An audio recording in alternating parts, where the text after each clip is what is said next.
Hello everyone, welcome back to another session of Core Java tutorials. In today's lecture, we'll be looking into how to write a Java program to create and cast variables. So what is meant by casting? Casting means like converting one variable data type to another type. For example, if the variable is of integer type, we'll be converting into some other type like byte or float or double. So that is called as casting. For example, here in this case, x is an integer variable. So if I want to convert this x into another data type, say byte, so I can do that. So that concept is called as conversion or casting. So there are two types of castings. The first one is implicit type conversion or implicit type casting, or we also call it as widening. So why we call it as widening is because the lower data type gets to fit in the larger data type. So let us take a look at that particular procedure. So this is implicit type casting.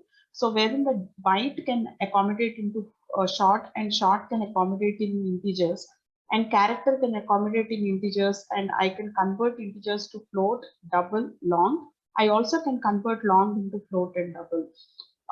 So for just let us just look into the sizes of each and every data type. So these are the seven primitive data types. There are eight primitive data types. So we are not including Boolean here because it's not of numerical type.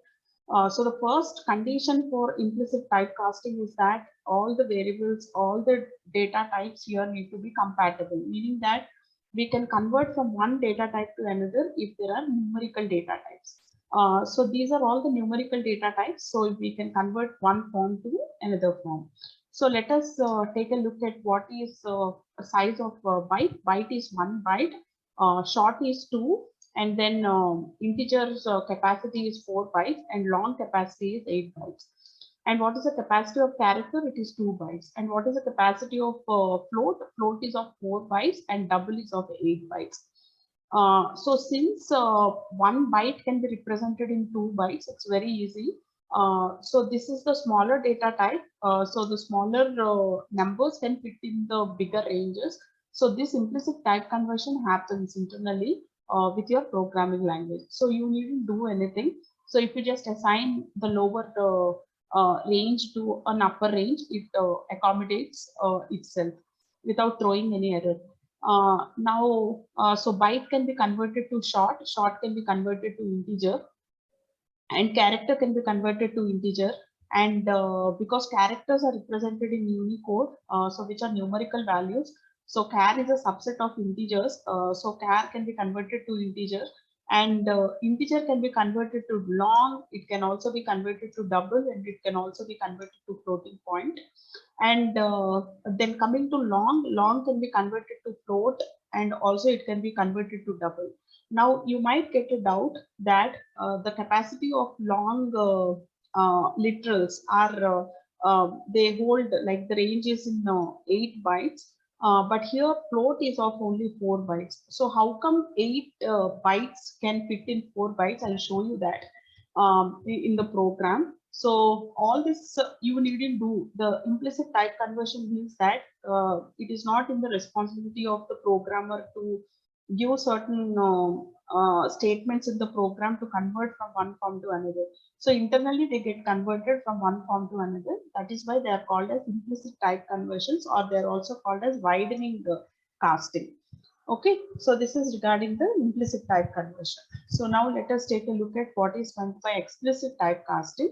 So this is explicit typecasting. Explicit means that it is the responsibility of the programmer to give certain statements to convert one form to the other. This is also called as narrowing conversion. Why it is called as narrow is because the bigger range gets converted to the smaller range. So for example, double number is represented in 8 bytes, and we are converting this double to float, and float can accommodate only 4 bytes. So the bigger number is getting converted to the smaller into the smaller range. So floating capacity is of 4 bytes only, but 8 bytes can get accommodated in the 4 bytes. And float can also be converted to long, and long can be converted to integer, and integer can be converted to short, and short can be converted to byte. Okay, and char also can be converted to byte and all that. So this is what is called as explicit type conversion. To do this explicit type conversion, we need to use some general syntax, which is like we need to put the target data type in parentheses before the conversion. I'll show that in the program. So these are the two types of conversion. One is the implicit type conversion, and the other one is the explicit type conversion. Implicit is also called as widening casting, and which is also otherwise called as automatic type conversion. And explicit type conversion is called as narrowing concept, which need to be done by the programmer. So the program is, we'll be writing a program for both. I'll show you how to do the implicit type conversion, how the implicit type conversion happens, and also I'll show you implicit type conversion. So let us get to the online terminal. So I'm using the online terminal here to demonstrate this particular program. So this is my online terminal. So first I'll show you the implicit type conversion. So let me take my class. So I'm saying public. So public class, and I'm giving a name to my class. So since here it is like main.java, I'm giving the class name to be main. So this is my main. So inside main, I'm writing my method main. So which is public static void main. So whatever the program execution starts with from within the main method. So this is mandatory for executing any of the Java programs. So it is string args. So I just have taken them, and within this I need to write my program. Okay. So first thing is I need to give a class over here. I need to name the class, and the name of the class and the name of the file should be same because I made it public. So since this is a public class, the name of the class and the name of the file should be same. So it's main.java and the name of the class is also main. And then I said public static void main. So the execution begins from within the main method. So I just need to give this main method. So now I'll take a smaller data type, so which is byte. I'll begin with byte. And the range of byte is, we know, like minus 128 to plus 127. So I'm taking the larger capacity. So the last number, I'm signing the last number, which is 127. So now I'm taking a short data type. So short S is equal to, so I can directly say B. Okay, so I needn't write anything over here. There is no general form or there is no syntax for implicit type conversion. So this B is of byte data type, and I can simply assign this byte to a short data type. Okay, so this is possible and totally valid. So I'm taking int x is equal to, so I'm putting this short into integer, and then I'm putting this integer into this particular long. So which is equal to x. So all these conversions will happen internally. So b will be converted to s, and s will be converted to x, and x will be converted to h. Okay, so byte is converted to short, and short is converted to x integer, and integer is converted to long. So let me just print all this and show you. So I'll write this thing saying it's implicit type conversion. So first I'll show you this implicit conversion, right?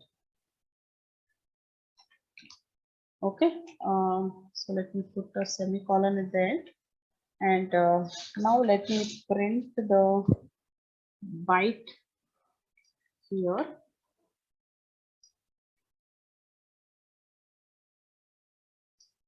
So this is byte B. Okay, so I'll just print and show you. So which is byte B. Okay, so after printing the byte, I'll show you how it is converted to short. Okay, so byte to short. So which is S, right? So S is holding the byte data, so which is converted to byte converted to short. And now I'm saying short converted to short to int. Okay. So what is a variable? Integer variable. So the integer variable is x. So I'm just putting that over here. Now let me write int to long. Okay. So all these are numerical data types and they're compatible, so you can convert it. And I'm doing nothing. I'm just assigning the value to the other data type. That's it. Okay. So let me execute this and show you. So let us take a look at the output over here. So you can see that. So this is the print statement I have given, implicit conversion, and byte is 127 and byte to short is 127, short to int is 127 and int to long is 127.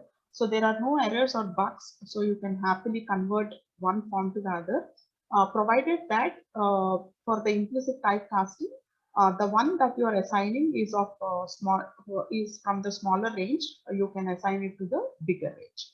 Okay, so the small data type can be assigned to the bigger data type in size over here. So let me show you one interesting thing over here. So I'll take the long data type. So long L is equal to, so I'm taking the range of long. So the last number, unsigned number of long. So the last number, which is 922 33720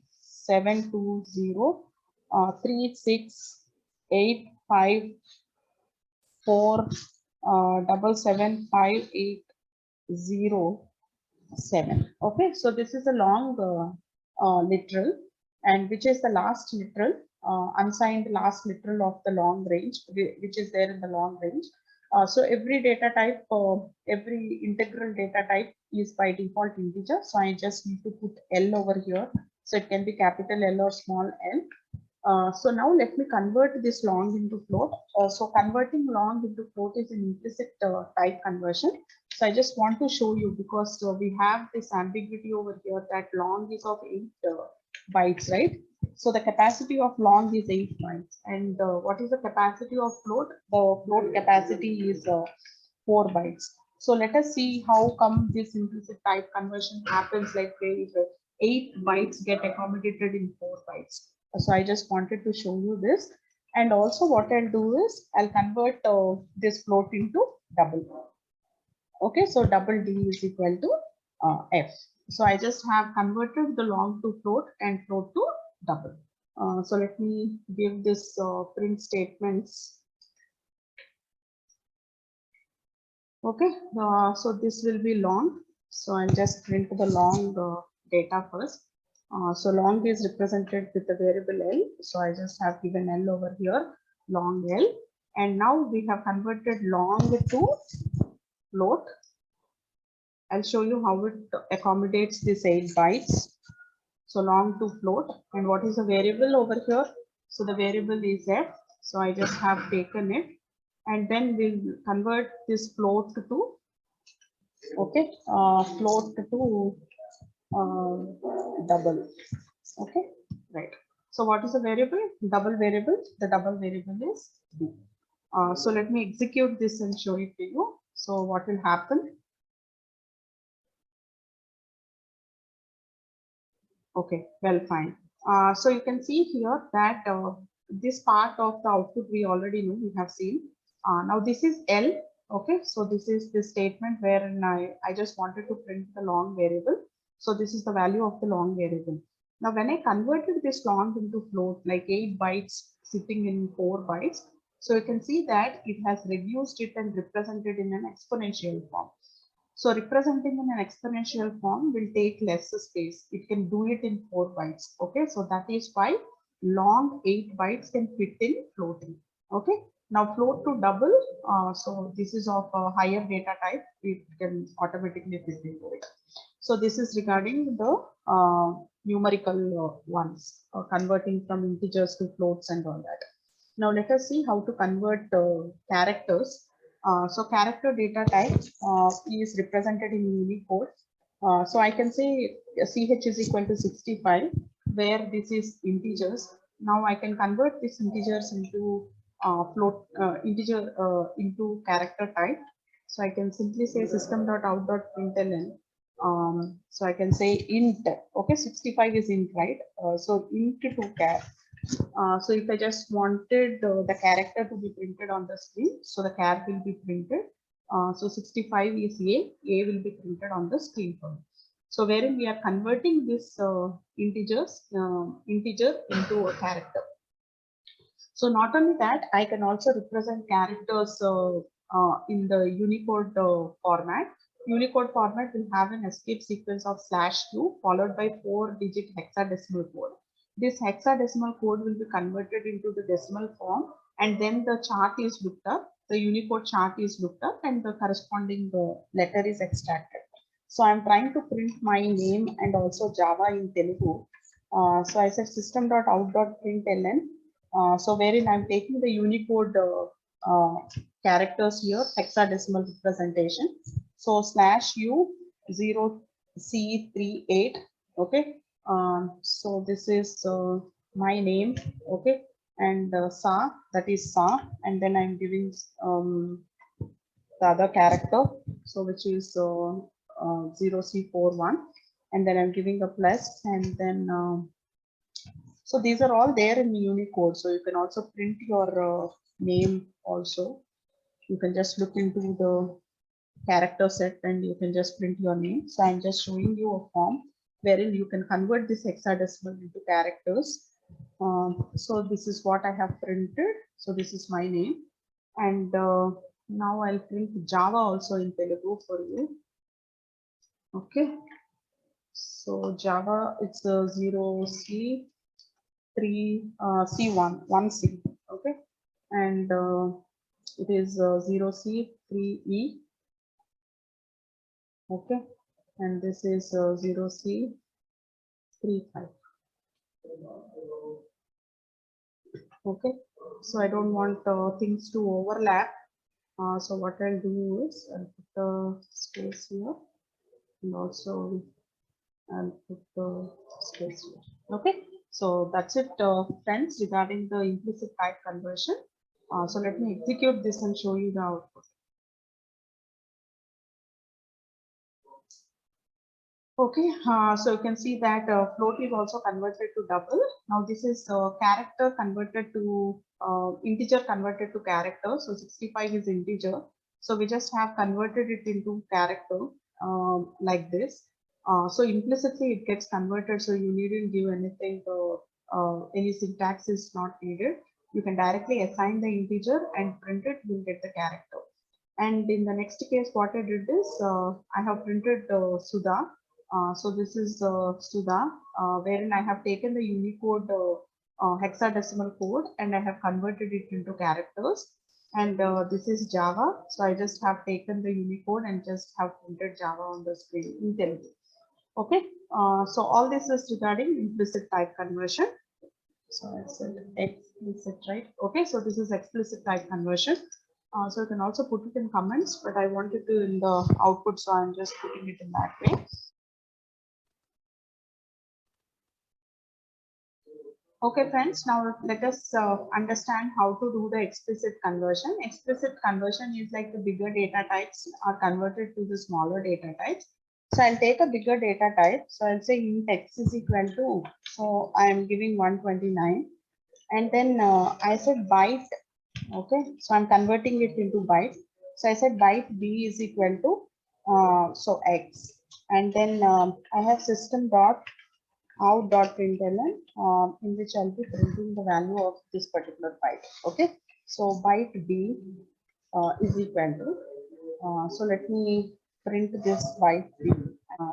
Got to give a semicolon. Okay, let me execute and show you without any syntax errors. Okay, fine. So here it is saying that it didn't work for me, like how I have done for the implicit conversion, it didn't work for me. Why it didn't work for me is that it's saying incompatible types, possible lossy conversion from int to byte. Because you're converting from bigger ones to the smaller one, meaning that bigger data type can have bigger numbers, which may not fit in the byte range. For example, 128 will not fit in the byte range. Okay, so in that case, it will do some internal operations to make it fit into this particular 1 byte. The capacity of integer data is that it will be 4 bytes size, but byte is only 1 byte. Fitting 4 bytes of data in 1 byte, obviously there will be lossy conversion. So that the programmer need to be aware of. So that is why explicit conversion need to be done only by the programmer. So how I need to do the explicit conversion? So I need to do certain syntax is there. So before the variable, so here I want to convert x is of integer type, and I want to convert this x into byte. So in this particular parenthesis, so I have given a parenthesis here. So here I need to give the target data type. So here my target data type is byte. I want to convert integer to byte. So my source is integer, my target is byte. So I need to put byte over here and let us execute and see what will happen. Whether we get some errors or whether it will execute or not, we'll see. So you can see that it executed, it has converted, but it is not 127.9, it is minus 127. Because the range of integer, the range of byte is negative 128 to positive 127. So what happens is this round offs. Okay. So upon 128, it rounds off and goes to minus 128 and so on. So that is what will happen. So the overall range is 256, right? So the overall capacity of byte is accommodating 256 numbers. So now say for example, in case of integer x, I'm taking 257, and let us see what is the output that I get. So I am trying, the overall capacity of byte is 256, but now I have given 257. So let us see what will happen with the output. Now it has given 1 as the output. The reason is that what it will do is internally your JVM will take modulus of the number. So 257 modulus 256 it will do, and the remainder is taken. Modulus will give the remainder, and the remainder is 1. So that is why you got the answer as 1. So this is how the bigger data type will get converted to smaller one and fix it in this particular data type, because 4 bytes you cannot accommodate in 1 byte. So that's why it will do some internal conversions like this, converting it, taking the modulus, the number modulus, the range of the data type. So here it is byte, the target data type is byte, and byte capacity is 256 numbers. You can accommodate 256 numbers, minus 128 to plus 127. Overall, I can accommodate 256 numbers. So for a modulus this, I get 1 as a reminder. So 1 is now stored in byte. So B's value is 1 now. Okay, so this is how the conversion takes place. And say for example, I'm having a double value. So this is regarding the byte one. Say I have double. So everything happens in such manner only. For example, say that I'm having a double value, D is equal to some 4, 5, 6, 7, 8 dot some 9, 0 and all that. Now, if I convert it into integer, so if I say int f is equal to, now I need to give this, what is the target? So the target is I need to convert this D into integer type. So I just need to give this conversion over here. So this is a must. This has to be given by the programmer. So when I try to print this, what will happen? So let us just take a look at it. So we are converting the double to integers, right? So double to integer. So what is the variable over here? Integer variable. The integer variable is x. So let us now see the output. So since this value will fit into it, so it will just take the integral part, the fractional part will be completed. So there will be some loss over here. So all the fraction part is taken off and this number is taken into consideration if it is printing. Say for example, this number is too big for integer to hold it. Okay, so in that case, it again will apply the same strategy of doing the modulus and fitting the number into it. Okay, so this is a conversion of one type to another type, wherein we have seen how to put in integer into byte and double into integer and all that. So in the similar way, like the floating point number also can be taken into integer, but you can observe that the fractional part will be truncated. Now let us take a look at how to convert characters. So I can say character CH, character CH is equal to some 1421, which is some Canadian symbol. So let me just print this number. I can convert this into byte. So the same thing happens, the modulus thing happens and it just converts. Okay, right. So I can just print the character. So I can say ch. So the character will be printed. And if you want to convert it into byte, you can do that. Okay, byte h is equal to. So the target is byte now. Because character occupies 2 bytes. So bigger one, you are putting it in only 1 byte. So I'm saying char ch. Okay. Now when I try to print this byte value, so it will take the modulus of that and it will convert. Okay. So byte h is equal to. So you can see this is h.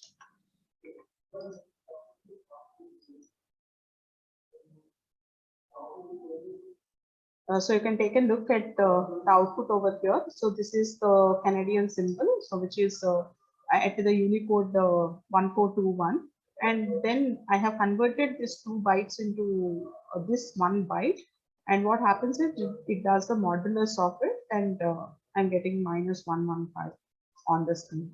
So this is how the conversion takes place, Andy. Okay, so you can convert. So what are the various conversions you can do? You can convert the bigger ones. Okay, so you can convert a double to. So I can convert a double to float, and then the float to long, and then the long to int, and then I can convert long to short, and then short to byte, and so on. And then I can convert int to char and also char to byte. Okay, so this is what is called as explicit conversion. You can just try the other ones. Wherein what is explicit conversion? Converting the bigger data type to the smaller one. So that's it. So this is the program. So 2 programs are there. The first one is implicit type conversion and the second one is explicit type conversion. Hope this video is helpful to you. Thank you.